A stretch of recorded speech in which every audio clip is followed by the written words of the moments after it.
Ah, c'est un hiver rigoureux. Ça, on peut le dire. La Seine va charrier des glaçons. On s'y attend. J'ai vu ça du pont de Bruyère. Si ça siffle. La nature n'est pas clémente pour les personnes dans le besoin. Une bise, une rigueur. La petite montagne d'Argenteuil en est toute gelée, avec son moulin. Elle arbore grand manteau de neige. La traîne éparpille, enveloppe les maisons, poudre les toits, trempe à la rive, émiette à l'eau, à grands remous passants, à volte autour des arches. Ah, c'est un hiver rigoureux. La plaine en nappe, jusqu'au Remblai, loin, loin là-bas, étale tout son blanc, joue à la russe, au vent des steppes, à sifflant tourbillon dansant, et flocons et poudres. Au ciel ses quatre tours, effilées, plus hautes que les nuages. C'est dans l'air, dans le rouge là-bas, la grande déchirure des mirages, aux crêtes du mont Valérien. Comme tout ceci accable le tort du cyclone. Acharné à vent debout, 4 poireaux dans son tender, arrachés, valsant, dig-dong, de rigoles en fondrière, de pavés en flaques. Il peut plus. Il met pied à terre. Il va renifler au parapet. Il se mouche.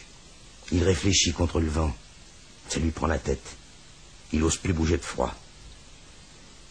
Il faut passer quand même. Moi, j'ai mes fonctions de l'autre côté. J'ai des choses à faire. On ne peut pas dire le contraire. Je suis attendu, et pas par une, mais par 20 personnes, peut-être une trentaine. Je me fais couper la gueule aussi par ces tranchants d'atmosphère qui arrivent à toute vitesse glaciale. Je dépasse le cycliste. Voici Difto, mon confrère, qui arrive juste dans le sens inverse. Il a fini, lui, son office.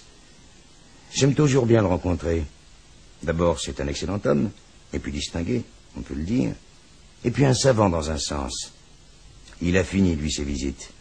Il a distribué tous ses bons. C'est à mon tour, à présent, de reprendre l'infirmière, le tampon, de faire de la peine à personne, d'obliger tout le monde dans le malheur. Ah, c'est pas commode, ni propice, vu la rareté des transports, les pénuries d'arrivage, le hic des médicaments, le lolo qui vient plus du tout, Bicose, les chemins de fer qui déconnent, qui trouvent plus à se réchauffer, et le Susuc qui est du Nord, qui veut plus descendre, et les beubeurs qui sont de l'Ouest, qui veulent plus entendre rien, qu'on n'a pas vu depuis des semaines. La médecine devient difficile quand les malades mangent presque plus. Et il me remarque aussi, Difto, que ça devient vraiment ardu. Mais c'est un homme bien pondéré. Que les parents ne se rendent pas compte du fond des choses. Que du lait en boîte, il n'y en a plus. Surtout le sucré qui venait de Suisse. Mais de la Suisse, ils s'en foutent, les parents. Ils y croient pas, à la Suisse. C'est l'ornière qui les intéresse. Ils vous l'agitent juste dessous le nez pour qu'on se rende compte comme il est froid, comme il est blême. Et qu'il tousse, et sans chaleur. Vu qu'il n'y a pas eu un dé de carbi dans toute la cagne depuis 6 semaines, et que ça peut pas durer toujours. Que c'est pas le sirop qui arrange tout. Même le Décessart, ce qui est parfait, de quel secours. Maniable, calmant, irremplaçable remède. Mais pour guérir au pôle Nord. Et les vieillards qui refroidissent fatalement plus vite que tout le monde. Vu qu'ils sont déjà presque gelés. Qui étaient si contents de leur tisane. Comment qu'on va leur réchauffer? Leur rhumago, leur bourdaine. C'est des problèmes qui dépassent l'homme. Difto en était bien d'avis. Bonne volonté ne suffit pas. Ni la science, ni les connaissances. Il y a des fatalités qui arrivent, qui sont rigoureuses et terribles. Sensible, Difto. Oh, sensible. Et bienveillant. Vraiment un homme de qualité. Oui, que j'ajoute. C'est tout en l'air. Oh, Ferdinand, vous êtes bien sûr. Il doute un peu de ceci. Le destin, monsieur. Le destin. Il me fâchait sans doute. Je m'impatiente facilement. Vous voyez là-bas, la plaine, après la folie, Charlesbourg. Les flocons s'engouffrent. Plus loin encore, tout au glacis, virevolte, tout en écharpe, et puis s'enroule. Qui bondit là, de linceul en linceul, se rassemble, la façole, l'acido, tout,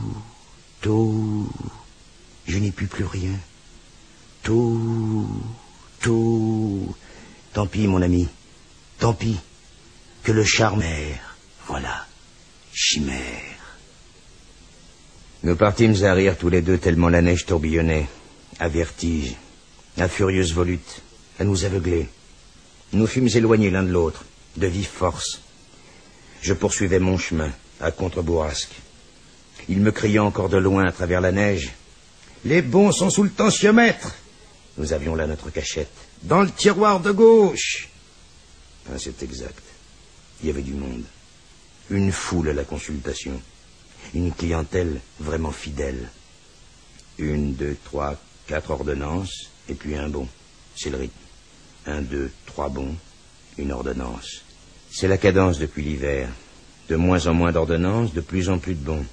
Chaque fois, un quart, un demi-litre. Je me fais prier énormément. J'ai la panique du téléphone. Que ça sonne, qu'il n'y en a plus. Que j'ai donné tout le lait de la ville. À mesure que la gêne augmente, de moins en moins d'ordonnances. De plus en plus de bons. 25 morceaux de sucre.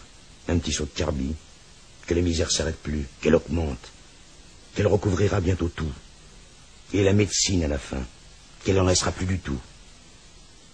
1, 2, 3 petits mômes à la file. Tous secoués de coqueluches. Qui sont en cocon dans leur laine. Et puis une octogénaire avec sa nièce qui est en chômage. Elles vivent ensemble en pavillon. La vieille, elle n'arrête pas de trembler. Ça la tient depuis l'autre dimanche, qu'elle a essayé de sortir, d'aller à la pompe. C'est pas naturel comme elle tremble.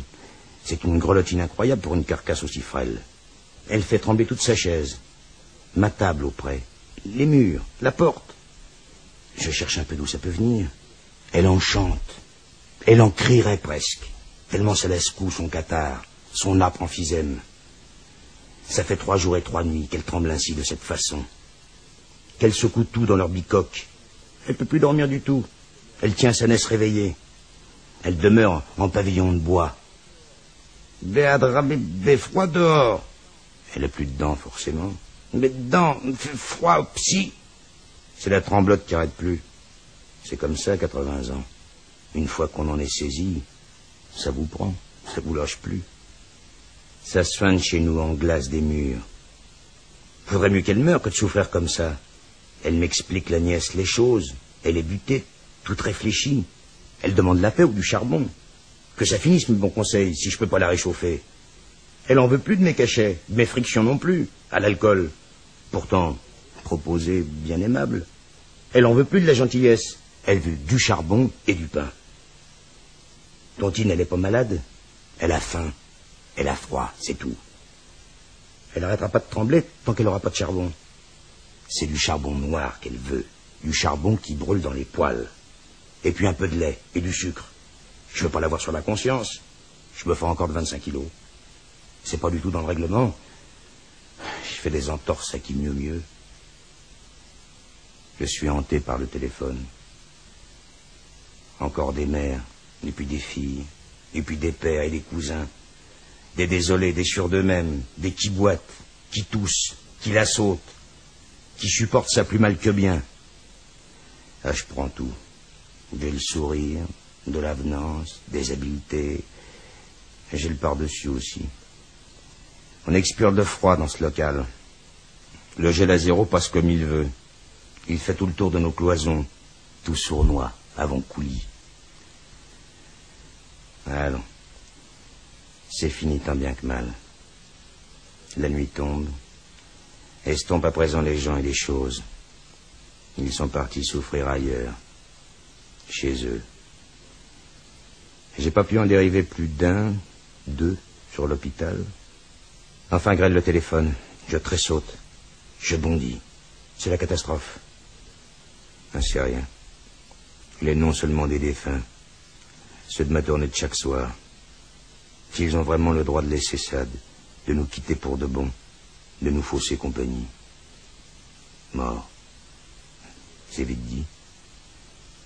Je vais voir ça. S'ils sont sages, bien sages, impeccables, je délivrerai leur billet. Le billet pour s'enterrer.